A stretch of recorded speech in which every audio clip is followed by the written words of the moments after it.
الحمد لله رب العالمين والعاقبة للمتقين والصلاة والسلام على سيد الأنبياء والمرسلين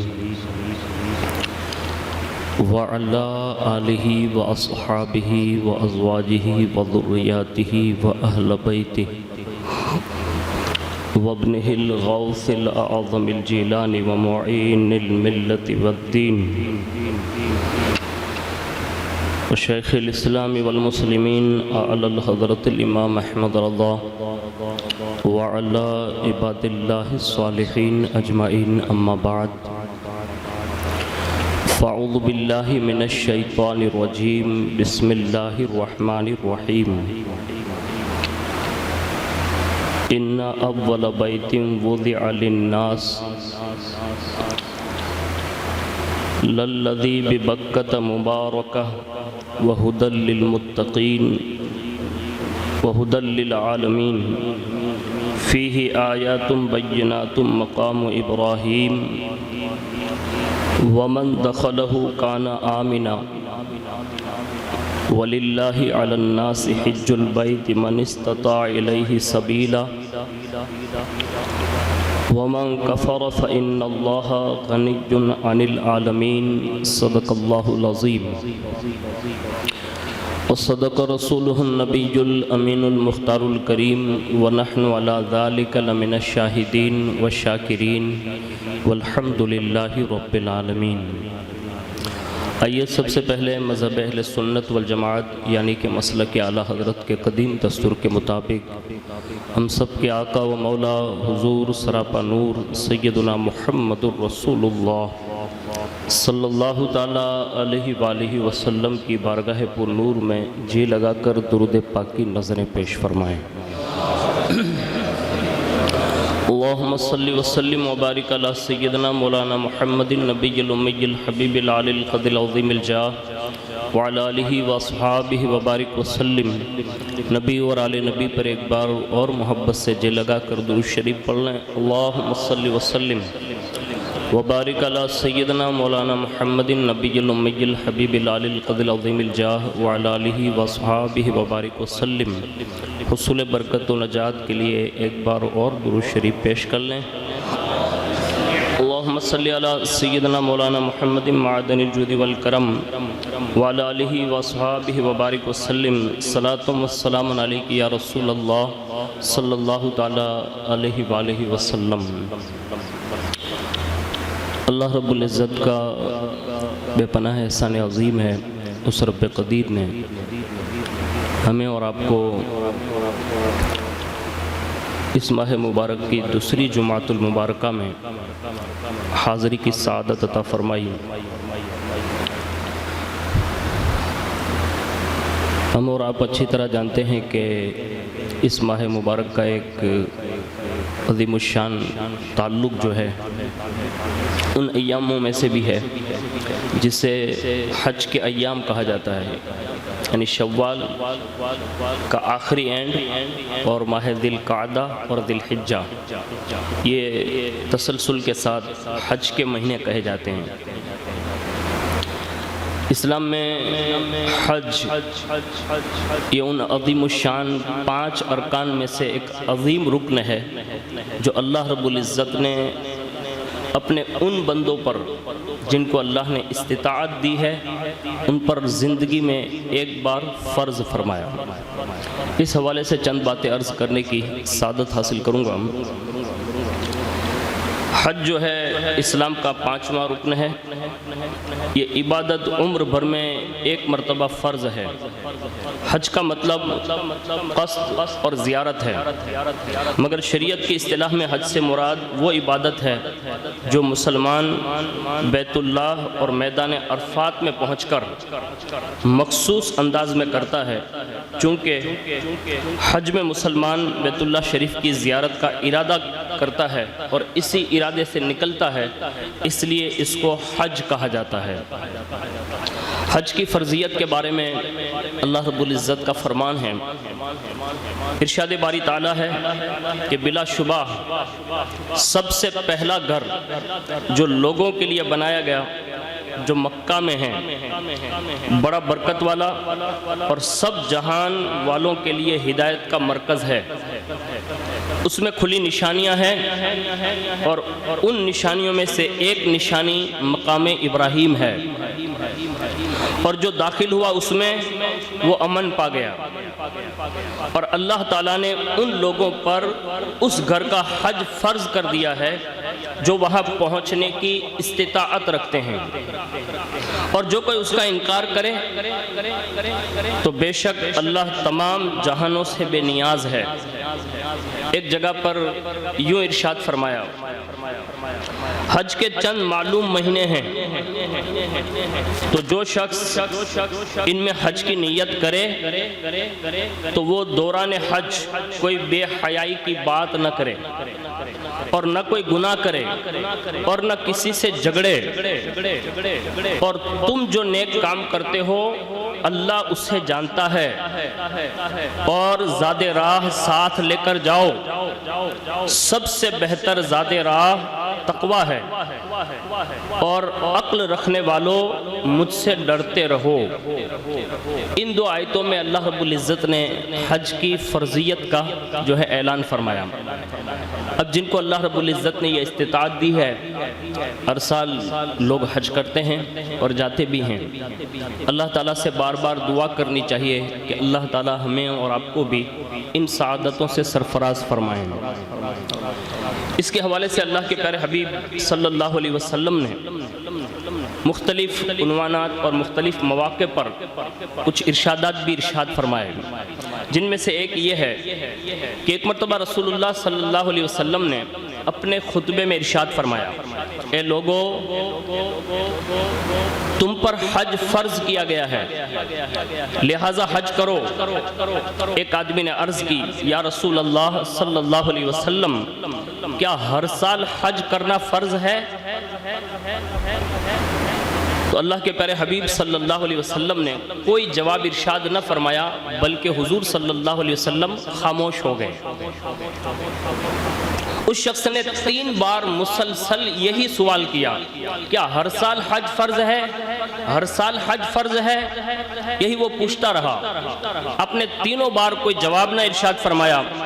اس کے بعد آپ نے یوں ارشاد فرمایا کہ اگر میں ہاں کہہ دیتا تو تم پر ہر سال حج کرنا فرض ہو جاتا اور تم اس پر عمل نہ کر سکتے۔ یہ رسول اللہ صلی اللہ علیہ وسلم کے آخری ان کلمات سے ہمارا عقیدہ یہ صاف ہو گیا کہ حضور جو کہہ دیں وہ شریعت بن جاتی ہے۔ یہ ہمارا عقیدہ ہے، جہاں بانی عطا کر دے بھری جنت ہبا کر دے، جسے جو چاہیں عطا کر دیں، یہ حضور کی شان ہے۔ حضور نے یہ جملے کہہ کر ارشاد فرمایا اور ہمارا عقیدہ صاف کر دیا کہ اللہ اور اس کے رسول نے جو احکام اللہ نے نافذ فرمائے، اگر حضور اس میں چاہیں تو اپنے اختیار اور تصرفات سے اس میں جو ہے تبدیلی لا سکتے ہیں۔ یہ حضور کا جملہ اس بات کی دلیل ہے۔ الحمدللہ سنی کا ہر بچہ یہ عقیدہ رکھتا ہے کہ حضور جو چاہیں وہ فرما سکتے ہیں، اور یہ حضور صلی اللہ علیہ وسلم کی اس حدیث سے ثابت ہوا جو آپ نے ارشاد فرمایا۔ اور اس کے بعد ایک بخاری شریف کی حدیث شریف میں ہے کہ یمنی لوگ حج کے لیے آتے تو اپنے ساتھ سفر کے لیے جو خرچ ہوتا ہے وہ نہیں لاتے تھے، اور کہتے تھے کہ ہم تو اللہ پر بھروسہ کرنے والے لوگ ہیں، اور مکہ میں آ کر لوگوں سے سوال کرتے، جس پر اللہ تعالیٰ نے یہ آیت کریمہ نازل فرمائی کہ حج کے لیے جو لوگ یہ کہتے ہیں کہ ہم زاد راہ اس لیے نہیں لاتے کہ ہم تو اللہ پر بھروسہ کرتے ہیں، تو قرآن میں اللہ رب العزت نے ارشاد فرمایا فَتَزَوَّدُوا فَإِنَّ خَيْرَ الزَّادِ التَّقْوَىٰ، فرمایا کہ بہترین زاد راہ جو ہے وہ تقویٰ ہے۔ تو اس معاملے میں بھی اللہ کے پیارے حبیب صلی اللہ علیہ وسلم کی جو ہے حج پر جانے والوں کے لیے اس بات کی بھی نشاندہی ہے کہ حج اسی مرد پر فرض ہے یا اسی عورت پر فرض ہے جو مالک استطاعت ہو، یعنی جس کے پاس زاد راہ یعنی سامان موجود ہو۔ اور اس کے سوا ابو داؤد شریف کی حدیث میں ہے کہ جس کا حج کرنے کا ارادہ ہے اس کو جلدی کرنا چاہیے، اور اصبہانی میں ہے کہ حج جلدی ادا کرو نہ معلوم آئندہ کیا پیش آئے. یعنی اس معاملے میں اس سال جو ان عشاقان کعبہ اور ان عشاقان گنبد خضرا کے دلوں پر اس وقت جو بیت رہی ہوگی وہ وہی جانتے ہیں، اس لیے کہ حالات کے تقاضوں کے مطابق اس سال جو ہے حج کے حوالے سے جو پابندیاں عائد ہیں تو وہ پوری دنیا اس سے باخبر ہیں. تو ہمیں اور آپ کو چاہیے کہ اگر اللہ نے استطاعت دی ہے، مال دیا ہے، تو ہمیں اور آپ کو ضرور بے ضرور حج میں جلدی کرنا چاہیے.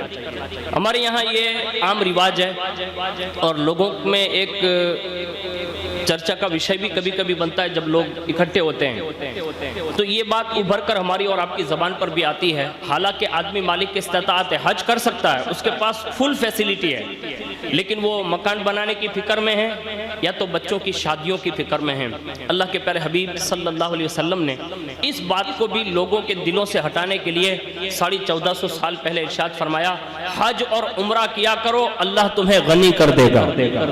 یعنی یہ غربت کو دور کرنے والا کام ہے جس کو ہم اور آپ اس لیے چھوڑ رہے ہیں کہ آنے والے وقتوں میں پھر پیسہ ہوگا کہ نہیں ہوگا. ایسا نہیں ہے. اللہ رب العزت بڑا کریم ہے، بڑا رحیم ہے. ہمارے اور آپ کے یہاں ہم ایک دوسرے کے ساتھ اچھا سلوک کر کے ایک دوسرے کے لیے اگر پیسہ خرچ کرتے ہیں تو وہ زندگی بھر ہمارا احسان نہیں بھولتا. وہ رب جس نے سب کچھ دیا ہے پھر اپنی شان کے لائق جب وہ بندوں کو وہاں بلائیں اور پھر واپس لوٹائے گا تو غریب اور کنگال بنا کر بھیجے گا؟ نہیں. وہ ضرور بے ضرور ہماری اور آپ کی زندگی کے اسباب کے جو مال سامان ساز و سامان ہے اس کا اہتمام بھی فرما دے گا. اس لیے اس کو زیادہ کیا کریں. اس کے سوا گزشتہ جمعہ کو آپ نے سنا ہوگا کہ حضور صدر الشریعہ رحمۃ اللہ تعالی علیہ یہ بہت ہی بڑے عاشق رسول گزرے ہیں. ان کے تعلق سے یہ لکھا ہے کہ جب ان کے سامنے نعت شریف پڑھی جاتی تو اشک بار ہو جاتے، بہت روتے، اتنا روتے کہ اس کی انتہا نہیں ہے. اور یہ نعت رسول پر ان کا رونا اس بات کی دلیل ہے کہ ان کا دل جو ہے حضور کی یاد میں جل رہا تھا، عشق رسول کی مستی میں وہ مطلب تڑپ رہے تھے. ایک بات نقل ہے کہ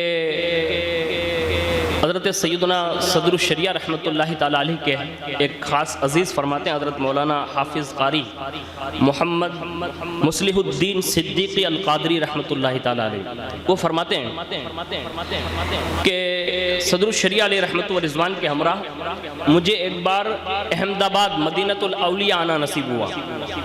وہ فرماتے ہیں ہم دونوں یو پی سے احمد آباد شریف آئے اور فرماتے ہیں جب احمد آباد شریف میں آئے تو احمد آباد شریف میں آج بھی کوئی بھی انٹری کرتا ہے جو بزرگان دین ہوتے ہیں جن کو معلومات ہوتی ہے، عام بندے بھی لوگ ہمارے اور آپ کے جیسے لوگ بھی جاتے ہیں تو سب سے پہلے ان کا دل شاہ عالم کی طرف منتقل ہوتا ہے کہ سب سے پہلی حاضری حضرت شاہ عالم بابا رحمۃ اللہ علیہ میں ہو جائیں. اور لوگ بڑی کثرت سے آتے ہیں، آج بھی آتے ہیں اور زمانے سے آتے ہیں. وہ فرماتے ہیں کہ ہم دونوں جو ہے اس عظیم المرتبت بارگاہ میں حاضر ہوئے اور وہاں مسجد میں آج بھی وہ 2 تخت لگے ہوئے ہیں. جو بھی احمد آباد گئے ہیں شاہ عالم بابا میں وہ سائیڈ میں کونے میں مسجد کے اوپر سے لٹکے ہوئے ہیں. تو وہ فرماتے ہیں کہ ان تختوں کے حوالے سے سنا تھا کہ یہاں جو 2 رکعت نفل پڑھ کے جو بھی دعا مانگتا ہے نا تو اللہ تعالیٰ فوراً قبول فرماتا ہے. تو اس سے پتہ یہ چلا کچھ جگہیں ایسی ہیں کہ جہاں جانے سے اللہ دعائیں قبول فرماتا ہے. اب یہ دونوں تخت ہے کیا، اس پہ پورا مطلب وہاں تاریخی پس منظر جو ہے لکھا ہوا ہے. میں مختصر عرض کر دوں کہ یہ وہی دونوں تخت ہے. اس میں سے ایک تخت وہ ہے کہ جس پہ حضرت شاہ عالم بابا رحمۃ اللہ تعالی علیہ اپنے مدرسے کے بچوں کو تعلیم دیا کرتے تھے، یعنی پڑھایا کرتے تھے. ایک مرتبہ بیمار ہو گئے اور بیمار ہوئے تو بیماری اتنی طویل ہو گئی کہ 8 دن تک مدرسے میں حاضر نہیں ہو سکے. 8 دن کے بعد جب حاضر ہوئے اور جیسے ظاہر سی بات ہے جہاں سے سبق رکا تھا بچے وہیں سے پڑھیں گے تو کہا حضرت یہیں سے پڑھائیے. تو دیکھ کر فرماتے ہیں کہ میں نے تو سبق وہاں چھوڑا تھا، آپ یہاں تک کیسے پہنچ گئے؟ بچوں نے کہا حضور آپ روزانہ تو آتے تھے. تو کہا میں 8 دن سے مدرسے آیا ہی نہیں ہوں. کہا نہیں آپ آتے تھے. اللہ اکبر. ان کے پڑھانے کی اور ان بچوں کے پڑھنے کی طلب کا عالم کیا رہا ہوگا کہ شاہ عالم رحمت اللہ تعالی علیہ کی جگہ پر ان بچوں کو پڑھانے کے لیے کوئی اور نہیں آتا تھا بلکہ روایت کے مطابق مدینے سے مصطفیٰ جان رحمت تشریف لاتے تھے.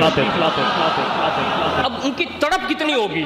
اب وہ پڑھنے والے کیسے رہے ہوں گے اور اس پڑھنے والے اس عظیم الشان شہزادی کی شان کیا رہی ہوگی کہ ان کی تڑپ پر رسول اللہ پڑھانے آتے تھے۔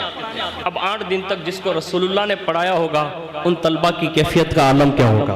اور جب آپ کو یہ معلوم ہو گیا، آپ کو اس بات کا احساس ہوا، اللہ اکبر، اللہ کے پیارے حبیب صلی اللہ علیہ وسلم کے بارے میں، تو فرماتے ہیں کہ وہ تخت جس پر آپ بیٹھ کر پڑھاتے تھے، پھر حضور نے 8 دن بیٹھ کر پڑھایا تو پھر وہ تخت آپ نے تبرکن مسجد میں لٹکوا دیا، یعنی لوگ اس سے متبرک سمجھ کر فائدہ حاصل کریں۔ اور اس کے بعد آپ کے وصال کے بعد آپ کا دوسرا تخت جو بنا تھا وہ بھی لٹکا دیا گیا۔ تو روایتوں میں لکھا ہے کہ جب آپ وہاں تشریف لے گئے حضرت صدر الشریعہ علیہ رحمہ، تو ظاہر سی بات ہے کہ 2 رکعت انہوں نے بھی پڑھی، ان کے ساتھی نے بھی پڑھی، اور اس کے بعد دعائیں مانگی۔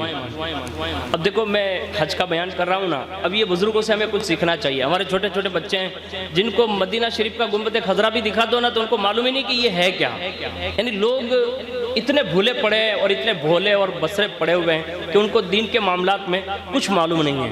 سنیں ان عظیم الشان بزرگوں میں سے یہ حضرت حافظ مصلح الدین رحمۃ اللہ علیہ نے پوچھا، کہا صدر الشریعہ ایک بات عرض کروں؟ کہا ہاں۔ کہا آج حسین موقع تھا ہمارا۔ کہا کیا؟ کہا شاہ عالم بابا رحمۃ اللہ علیہ کے دربار میں حاضری ہوئی اور پھر یہ تختوں پر 2 رکعت ملی اور پھر دعائیں کرنے کا موقع ملا۔ اب یہ مجھے بتا دیں کہ آپ نے آج کے دن دعا کیا مانگی ہے؟ یعنی پوچھنا بھی چاہیے۔ جیسے آپ یہاں سے نکلیں گے گھر تک ساتھ میں چل رہے ہیں راستے میں، اب اپنے دوست سے کبھی شیئر کریں یا خود بھی بات کریں کہ آج آپ نے کیا مانگا۔ یعنی جمعہ میں آتے ہیں نا 8 دن میں، اگر آپ کا سوال بھی کبھی کبھی اس کے دل کو ابھار دے گا کہ یار میرے دوست نے مجھے پوچھ لیا تھا کہ یہ جمعہ کو تم نے کیا مانگا تھا، تو میں نے تو کچھ مانگا ہی نہیں تھا، تو وہ سکتا ہے وہ آئندہ جمعہ آپ کے اس سوال کے جواب کے لیے آ کر 2 رکعت کے بعد ہو سکتا ہے مدینے کی حاضری مانگ لیں۔ یعنی یہ اس کے دل میں تڑپ پیدا ہو سکتی ہے۔ ساتھی نے پوچھا، حافظ صاحب نے پوچھا کہ آپ نے کیا مانگا؟ قربان جائیں ان کی مانگ بھی کتنی بڑی ہوتی تھی۔ فرمانے لگے میں نے 2 رکعت کے بعد جو دعا مانگی نا اس میں یہ مانگا، اے اللہ مجھے ہر سال حج نصیب فرما، ہر سال حج نصیب فرما۔ یہ بات آپ نے ارشاد فرمائی۔ اب یہ حضور کی ان احادیث پر جو ہے ان کی نظر ہے، اس لیے آپ نے یہ دعائیں مانگی کہ حج میں جلدی کرنا چاہیے۔ آپ نے فرمایا میں نے یہ دعا مانگی ہے۔ اللہ اکبر۔ وہ ساتھی فرماتے ہیں کہ میں سمجھا کہ حضرت کا منشا یہی ہوگا کہ ہر سال حج کی سعادت ملے، لیکن فرماتے ہیں کہ یہ دعا ایسی قبول ہوئی کہ فرماتے ہیں کہ اسی سال حضور صدر الشریعہ رحمۃ اللہ علیہ نے جو دعا مانگی تھی اللہ نے قبول بھی فرمائی اور آپ نے حج کا ارادہ فرمایا، یعنی قصد کر لیا۔ اور سفینہ یعنی وہ کشتی جو اس زمانے میں چلتی تھی، سفینہ مدینہ میں سوار ہونے کے لیے اپنے وطن مدینۃ العلماء گھوسی ضلع اعظم گڑھ سے بمبئی تشریف لائے۔ یہاں آپ کو معمولی سی بیماریاں یعنی بیماری لاگو ہوئی جس کو نمونیا کہتے ہیں، جیسے وہ بیماری لاگو ہوئی اور سفینے میں سوار ہونے سے پہلے ہی ذی القعدہ شریف کی دوسری شب 12:26 پر آپ رحمت اللہ تعالی علیہ کا وصال پر ملال ہو گیا۔